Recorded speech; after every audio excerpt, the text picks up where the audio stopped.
MLA डोडा महराज मलिक जिन्हें PSA के तहत डिटेन किया गया था और उसके बाद अरेस्ट करने के बाद उन्हें कठुआ जेल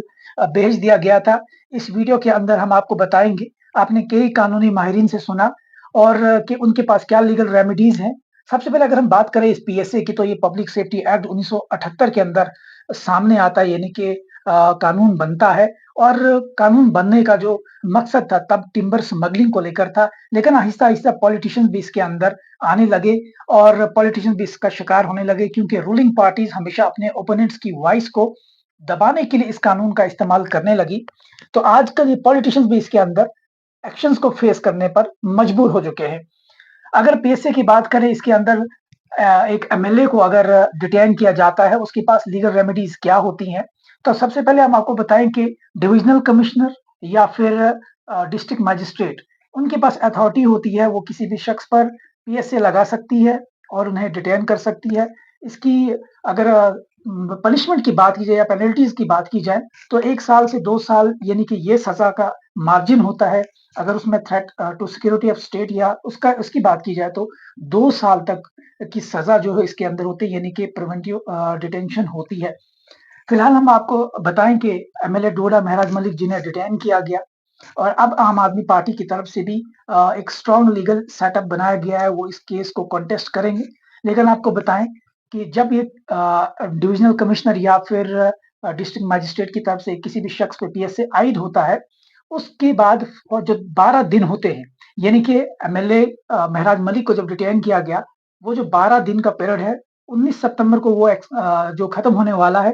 इसके अंदर जो प्रिंसिपल होम सेक्रेटरी के पास जो रिप्रेजेंटेशन है जिस शख्स पर पीएसए लगता है, उसकी जो लीगल सेटअप है, वो अपने केस को प्रेज़ेंट कर सकते हैं, उन्हें कन्विंस कर सकते हैं या फिर वो केस को जो है टेक्निकलिटीज़ को अगर लीगलिटीज़ की बात की जाए, वो उसकी बेसिस पर जो है केस को देख सकते हैं और जो डिटेंशन है ग्राउंड्स की अगर बात करें तो ग्राउंड्स ऑफ डिटेंशन को लेकर भी कंटेस्ट करें और अगर वो वहाँ से कामयाब हो जाते हैं तो ये मामला वहीं खत्म हो सकता है। फिलहाल तो इसमें डिप्टी कमिश्नर अगर या उनकी तरफ से पीएसए लगता है, वो इसे विथड्रॉ भी कर सकते हैं लेकिन ऐसा बहुत रेयर होता है। तो पहली चीज़ यही कन्फर्म हो जाती है कि पहला जो मामला है, वो फिर प्रिंसिपल होम सेक्रेटरी के पास ये मामला है, वहाँ 12 दिन का पीरियड है, इसके अंदर सरकार जो है वो नोटिफ़ाई करती है, कन्फर्म करती है कि इस शख्स पे जो है पीएसए लगाया गया है और जब ये 12 दिन का पीरियड खत्म हो जाता है, इसके बाद मामला जो है एडवाइज़री बोर्ड तक चला जाता है। हालाँकि जो लीगल सेटअप है, वो इस मामले को सीधा हैबियस कॉर्पस पिटीशन के तहत रिट पिटीशन के तहत हाई कोर्ट में भी जा सकते हैं, ये कानूनी माहिरीन का कहना है, जिनके साथ हमारी बात हुई है। लेकिन ये अगर वहाँ पर कोर्ट ये भी कह सकता है कि आपके पास जो रेमेडीज़ थी, वो आप अवेल कर सकते थे, आप इसको कॉन्टेस्ट कर सकते थे। तो इसलिए दूसरा जो अहम स्टेप है वो एडवाइज़री बोर्ड का है, जिसके अंदर अगर बात करें तो चीफ सेक्रेटरी जो होंगे जम्मू कश्मीर यूनियन टेरिटरी के और उसके बाद होम डिपार्टमेंट के और लॉ एंड फाइनेंस डिपार्टमेंट के जो सेक्रेटरी हैं, वो इसके अंदर 3 मेंबर की जो एडवाइज़री बोर्ड होगा, वो इस मामले को रिव्यू करेगा और वहाँ पर भी जो जिस शख्स पे पीएसए लगता है, उसकी तरफ से प्रेज़ेंटेशन या रिप्रेजेंटेशन जो है, वो कंटेस्ट कर सकती है। वो ग्राउंड्स ऑफ डिटेंशन पर सवाल कर सकती है, उन्हें जो मुतमिन कर सकती है जिसके बाद वहीं पर मामला खत्म भी हो सकता है। अगर मामला पहले स्टेप पर भी खत्म नहीं हो पाया, अप्रूव हो गया वहाँ से, उसके बाद बोर्ड की तरफ से भी अप्रूव हो जाता है, फिर ये मामला हाई कोर्ट में चला जाएगा, यानी कि सरकार नोटिफ़ाई कर देगी, जो चार्जेज़ है उसके अकॉर्डिंग अगर 1 साल की है तो 1 साल का नोटिफ़िकेशन सामने आ जाएगा और उसके बाद ही एमएलए डोडा के पास एक जो चारा रहेगा वो जो लीगल सेटअप का, वो मामला जो है हैबियस कॉर्पस रिट पिटीशन की तरफ से वो हाई कोर्ट के अंदर चला जाएगा और वहाँ पर फिर मामला जो है कॉन्टेस्ट किया जाएगा। अगर बात करें तो आम आदमी पार्टी की तरफ से एक स्ट्रॉन्ग जो है लीगल सेटअप बनाया गया है। इसके अंदर बड़े-बड़े जो है नाम हैं, बड़े-बड़े एडवोकेट्स शामिल हैं और अगर बात करें तो सीनियर एडवोकेट हैं निर्मल कोतवाल हैं और जो कि प्रेज़िडेंट भी हैं Jammu Kashmir high court bar association के बार एसोसिएशन जम्मू के। उसके अलावा अगर बात करें तो मुज़फ़्फ़र इकबाल खान जो कि रिटायर्ड जज भी रह चुके हैं और एमएलए भी हैं इस वक़्त। वो भी इसमें शामिल हैं और प्रोमिनेंट लॉयर अगर बात की, एक बड़ा नाम है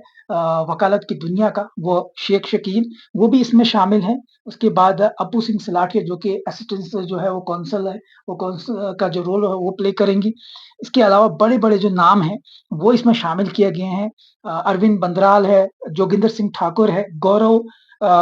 सरंगल हैं, उसके बाद संदीप शर्मा है, एडवोकेट आसिम हाशमी। हालाँकि यहाँ पर अगर बात करें तो पॉलिटिकल सेटअप अगर बात की जाए तो पार्टी सेटअप जो डिफरेंस है। लेकिन जब सवाल एमएलए की डिटेंशन पर हुआ तो एडवोकेट आसिम हाशमी को भी इस पैनल के अंदर शामिल किया गया है और एडवोकेट तारिक मुगल साहब यानी कि वो भी इसमें एक्सटेंड करेंगे अपनी सपोर्ट। तो ये आम आदमी पार्टी की तरफ से एक स्ट्रॉन्ग सेटअप बनाया गया है। वो इस मामले को कंटेस्ट करेंगे, उस मामले को सबसे पहले अगर बात करें तो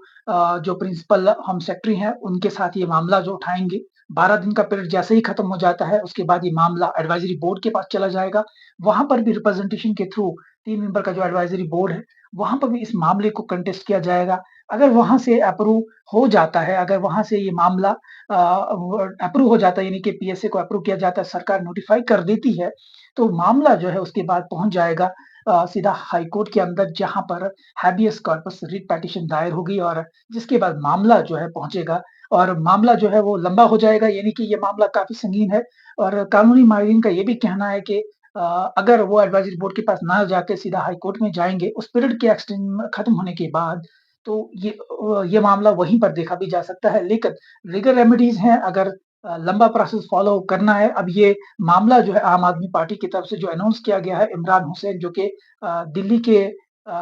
मेंबर है और वहाँ से उन्होंने इस जम्मू कश्मीर की अगर बात करें तो आम आदमी पार्टी के इंचार्ज भी है। उनकी तरफ से ये कन्फर्मेशन दी गई, ये सेटअप बनाया गया। अब ये सेटअप पर है कि वो सेटअप किस तरह से इसको लेके चलेगा। क्या वो रिप्रेजेंटेशन जाके पहले कॉन्टेस्ट करेगा, फिर रिव्यू बोर्ड में जाएगा या फिर सीधा हाई कोर्ट में जाएगा। अब ये मामला देखना होगा, लेकिन आपको बताएँ कि अगर डोडा की बात करें तो एमएलए डोडा को जब डिटेन किया गया, अरेस्ट किया गया, फिर कठुआ जेल भेजा गया जिसके बाद डोडा के अंदर आज भी जो है इंटरनेट सेवा जो है वो बंद है। स्कूल आज खोले गए हैं, मार्केट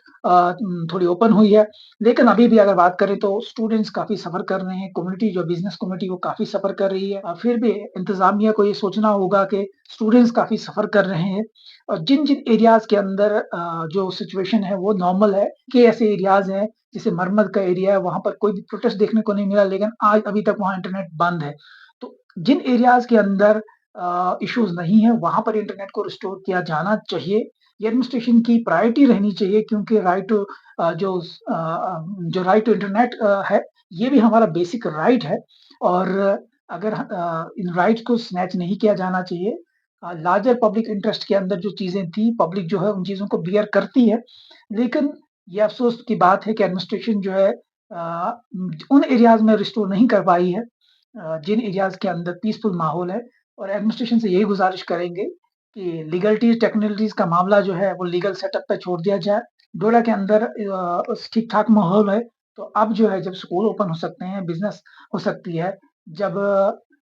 इंटरनेट का ओपन होना जो है, ये भी एक इम्पोर्टेंट है। अगर इंटरनेट ओपन हो जाएगा, बिज़नेस कमिटी है, कई सारे बच्चे जो है इस वक़्त एग्ज़ामिनेशन फॉर्म जो है वो फिल करना चाहते हैं, Jammu Kashmir service selection board के अंदर हों या फिर जेके बोस के अंदर हो, तो वो जो है उन वो सफ़र ना करें। ये गुज़ारिश रहेगी कि जम्मू कश्मीर की जो इंतज़ामिया, चाहे वो एलजी इंतज़ामिया जिनके अंदर यूटी एडमिनिस्ट्रेशन क वर्क कर रही है, वो इस मामले को देखें और लार्जर पब्लिक इंटरेस्ट की बात करें तो उसके अंदर इंटरनेट को खोलें उन इलाकों के अंदर जहाँ पर माहौल ठीक है, जहाँ पर कभी प्रोटेस्ट हुआ ही नहीं, उन एरियाज़ के अंदर भी इंटरनेट बंद है, उन एरियाज़ में खोल दिया जाना चाहिए। जिस तरह वाई-फाई ब्रॉडबैंड सर्विसेज़ को खोला जाए, क्योंकि अगर कोई शख्स भी सोशल मीडिया का गलत इस्तेमाल करता है, जिस तरह आज जो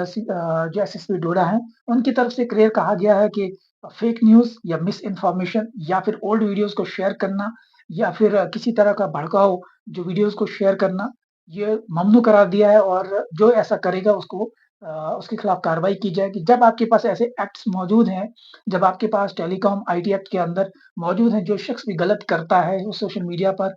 गलतफ़हमियाँ बढ़ाता है, तो उस शख्स को गिरफ्तार भी किया जा सकता है, डिटेन भी किया जा सकता है। ये आईटी एक्ट के अंदर प्रावधान है। तो फिर ये मामला जो है, ऐसा नहीं होना चाहिए, इंटरनेट खोल दिया जाए, उनके अंदर सिचुएशन नॉर्मल है, वहाँ पर इंटरनेट सेवाएँ खोल दी जाएँ वहाँ पर रिस्टोरेशन हो, ये गुज़ारिश है ज़िला इंतज़ामिया से भी, एलजी इंतज़ामिया से और जिन इलाकों के अंदर नहीं है, वहाँ पर कुछ हद तक जो है वो रखा जा सकता है यानी कि शट ऑफ कर किया जा सकता है सेवाएँ जो रद्द की जा सकती हैं। लेकिन जिन इलाकों के अंदर सिचुएशन ठीक है, वहाँ पर इंटरनेट को खोला जाना जो है काफ़ी ज़रूरी है ताकि जो स्टूडेंट्स हो या फिर बिज़नेस कम्युनिटी हो या फिर जो लोग हैं या डेली लाइफ़ है, रूटीन लाइफ़ है, वो असरअंदाज़ ना हो।